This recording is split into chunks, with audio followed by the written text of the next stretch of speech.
Sambil melihat keadaan tadi disampaikan, prinsipnya Bapak Presiden menginginkan adanya pertemuan dengan Iran untuk menjadi mediasi dan Iran membuka diri, dan kemudian langkah-langkah yang diambil Pak Presiden itu mendapat support dari beberapa negara Timur Tengah dan negara Islam lain, termasuk dari Pakistan, termasuk juga dari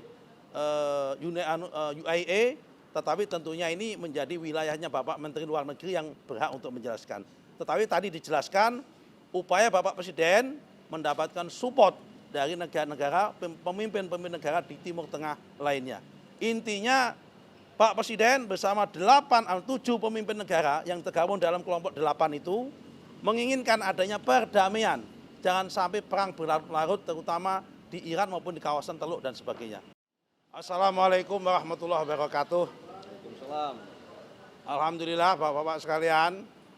Jadi tadi dari jam 4 sampai buka puasa, Bapak Presiden didampingi oleh Pak Mensesnek, sama Pak Menko Pangan, sama Pak Ketua MPR, melakukan diskusi intensif dengan 3 tokoh ulama dan tokoh Islam di Indonesia, yaitu dengan Pak Kiai Haji Miftahul Akhyar selaku Rais Am PBNU, kemudian dengan Profesor Dr.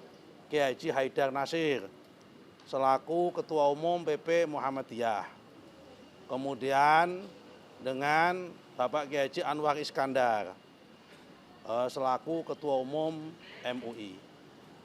Kemudian dilanjutkan dengan sesi kedua dengan 158 pimpinan ormas Islam. Se-Indonesia ada 86 pimpinan ormas, kemudian ditambah dengan tokoh-tokoh Islam sama tokoh-tokoh pimpinan pondok pesantren, termasuk yang hadir tadi pimpinan pondok pesantren Gontor, Bapak Kiai Haji Hasan Abdullah Sahal, kemudian pimpinan pondok pesantren Peloso, Bapak Kiai Haji Nurul Huda Jazuli, Bapak pimpinan pondok pesantren Tebu Ireng, Bapak Kiai Haji Abdul Hakim Mahfud, pimpinan pondok pesantren Lirboyo, pimpinan pondok pesantren Darun Najah, pimpinan pondok pesantren Al-Bahjah, dan hampir semua pondok pesantren yang besar di Indonesia. Termasuk kita undang sebetulnya Habib Rizik Syihab, tapi beliau tidak hadir, mewakilkan kepada 2 menantunya, yaitu Habib Hanif Al-Atas sama Habib Muhammad, menantunya beliau. Dari diskusi tadi, intinya Bapak Presiden menjelaskan 2 hal. Pertama, masalah geopolitik dan geoekonomi secara global, terutama yang menyangkut tentang krisis di Timur Tengah, baik di Gaza maupun Palestina, maupun kondisi kekinian yang ada menyangkut bagaimana pasca serangan daripada Israel dan Amerika terhadap Iran dan kemungkinan dampak-dampaknya terhadap Indonesia. Kemudian yang kedua menjelaskan kondisi kekinian tentang ekonomi dan sosial keadaan yang ada di Indonesia. Dari pertemuan tadi, para ulama, para pimpinan ormas Islam bersepakat untuk menjalin komunikasi yang intensif serta memahami sikap-sikap yang diambil oleh pemerintah Indonesia, oleh Bapak Presiden, dan kemudian mengambil satu kesimpulan, berharap kepada pimpinan ormas, tokoh-tokoh Islam ini bersama dengan Bapak Presiden dalam satu barisan untuk bersama-sama memperjuangkan perdamaian di Timur Tengah, terutama juga meredakan ketegangan. Jangan sampai perang terjadi antara Iran dengan Amerika serta akan berdampak terhadap gejolak di Timur Tengah. Saya kira itu. Selebihnya Bapak Sesnek. Cukup? Cukup, lengkap. Ada pertanyaan? Terima kasih ya.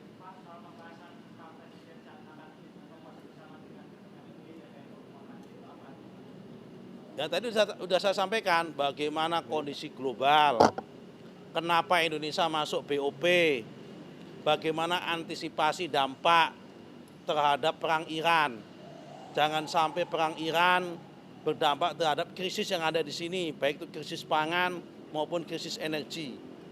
Kemudian menjelaskan kenapa Indonesia tanda tangan terhadap ART, ya kan, Agreement Reciprocal Trade dengan Amerika dalam rangka untuk membalancing perdagangan dan sebagainya.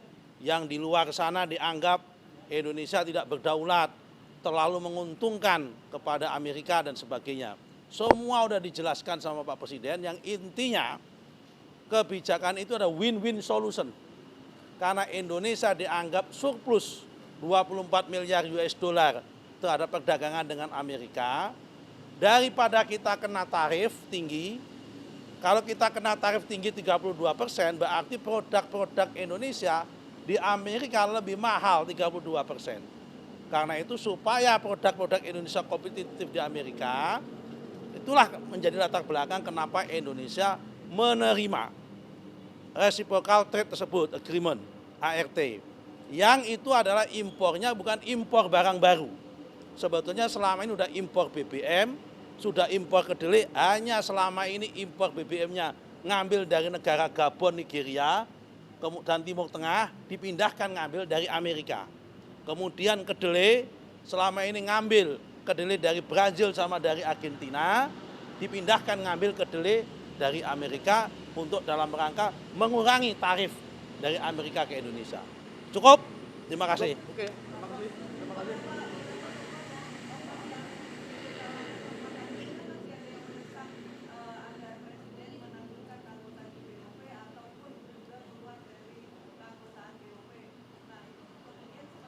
Kalau ada satu dua yang masih punya pendapat seperti itu, kita hargai. Tapi kita kewajiban sebagai kepala negara, Bapak Presiden berkewajiban untuk menjelaskan seutuhnya. Tapi kalau memang yang bersangkutan menyarankan, ya sudah. Ya namanya kita hargai sarannya. Tetapi posisi di Indonesia, posisi Pak Presiden, bangsa Indonesia sudah menerima BOP ini sebagai sarana, sebagai ikhtiar menuju perdamaian. Setidaknya ikhtiar ini dicoba dulu. Jangan sampai ikhtiar dan usahanya belum dilakukan, sudah diminta untuk keluar terlebih dahulu. Tapi kalau ada yang menyarankan seperti itu, pemerintah tidak anti kritik, kita mendengarkan sambil mencermati keadaan, tetapi kita akan membuktikan di lapangan bahwa diplomasi ini jalan terbaik untuk menciptakan perdamaian, bukan dengan jalan peperangan. Kemudian Pak Presiden juga mempertanyakan, terus kalau seandainya ada yang menawarkan kita mendesak keluar dari BOP, terus tawarannya kita meja berunding dalam rangka menciptakan perdamaian itu di medan apa? Di forum apa? Karena forum untuk melakukan perundingan perdamaian di Palestina dan Gaza, itu satu-satunya hari ini adalah di BOP. Karena itu Indonesia dengan 8 negara bersepakat dalam rangka untuk itu. Clear? Terima kasih.